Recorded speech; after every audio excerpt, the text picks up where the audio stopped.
The Mopar abbreviation is mostly associated with Dodge muscle cars, but the name was actually first used in the 1920s as an official name for Chrysler's antifreeze.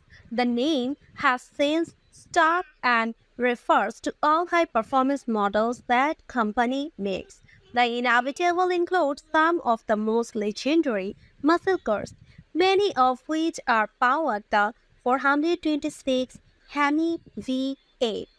Being the range-topping engine of the Mopar family, the Hemi, also known as the Halogen engine, was an expensive option.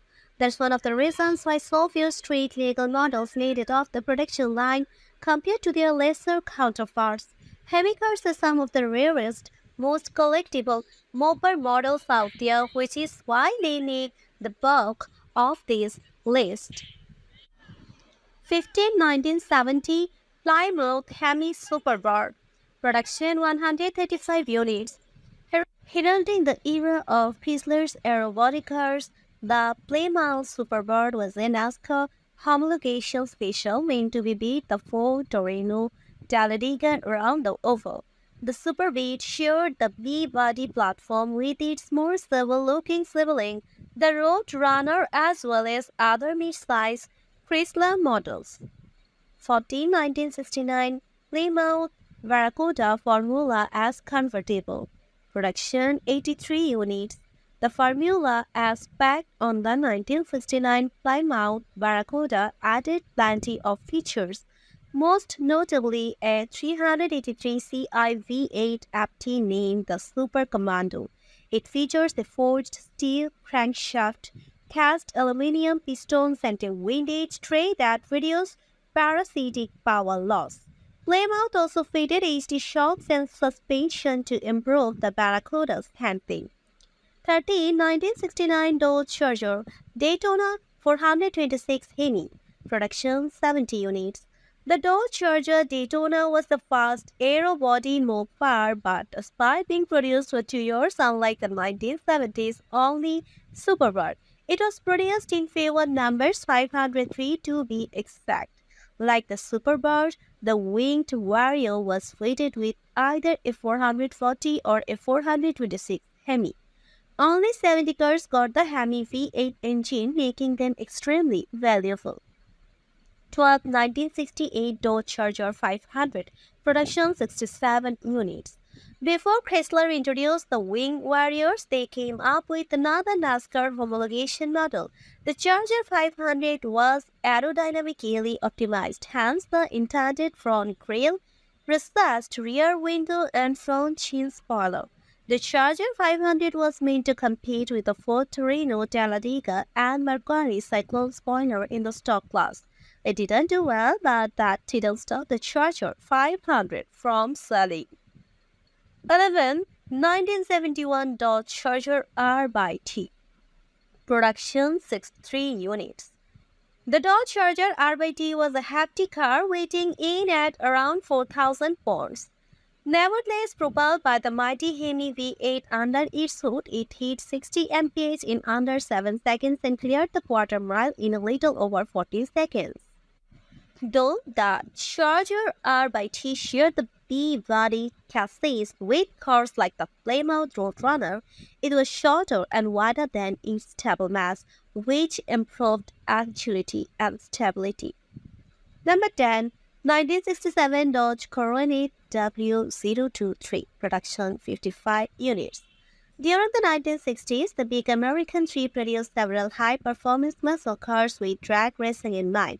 The Coronet started out as a full-size model in 1949 but later trickled down to the mid-size segment. This meant it was riding on the B-body platform, the same as the Dodge Charger and Plymouth Roadrunner. The Coronet W023 turned the big cruiser into a no-nonsense drag strip slayer. Number 9. 1967 Plymouth Belvedere 2R023. Production 55 units. The Belvedere was essentially Plymouth's version of the Dodge Coronet. The strive to dominate and HRA superstock racing was stronger. in the Chrysler Corporation, which is why Plymouth brought out its high-performance B-body dedicated to truck racing. Like other tracks dedicated to Mopar models, the Valvator 2 RO23 was a stripped-down variant of the regular car with no amenities. If it makes the car happier and doesn't need performance, it goes out.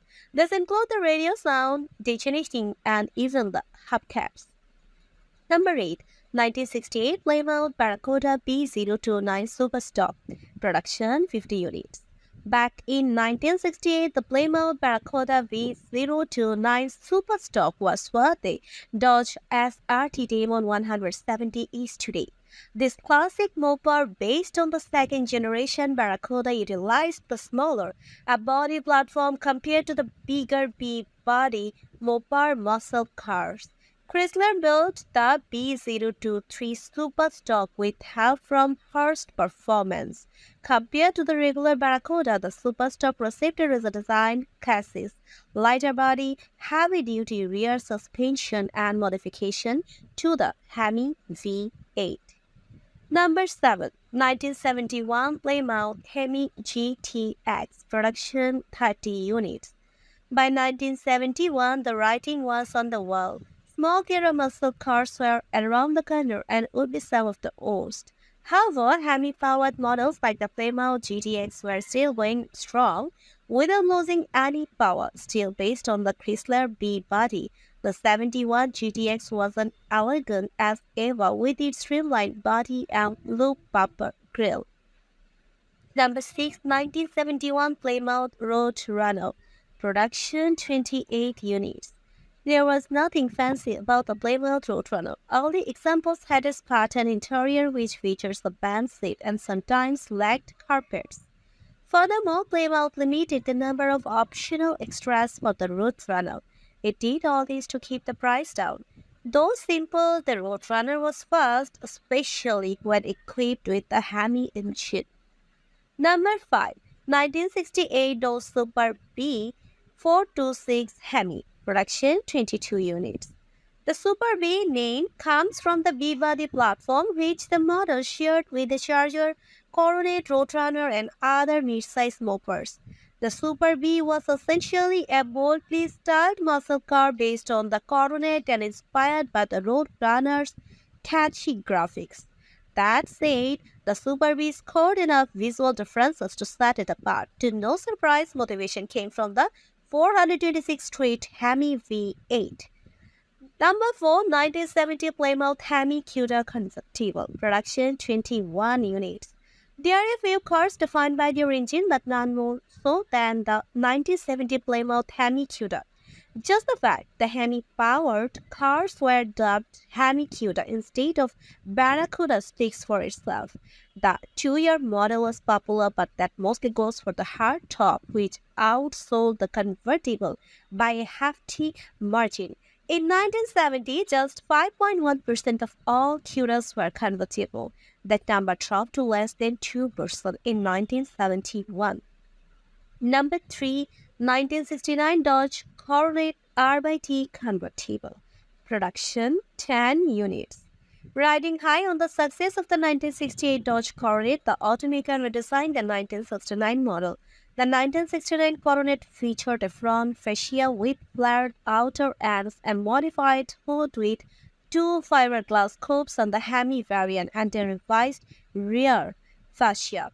Dodge also extended the rear leaf springs and added beefier front torsion bars. The Hemi engine and the convertible top options are expensive, which partly explains why Dodge sold only 10 1969 Coronet R/T convertibles.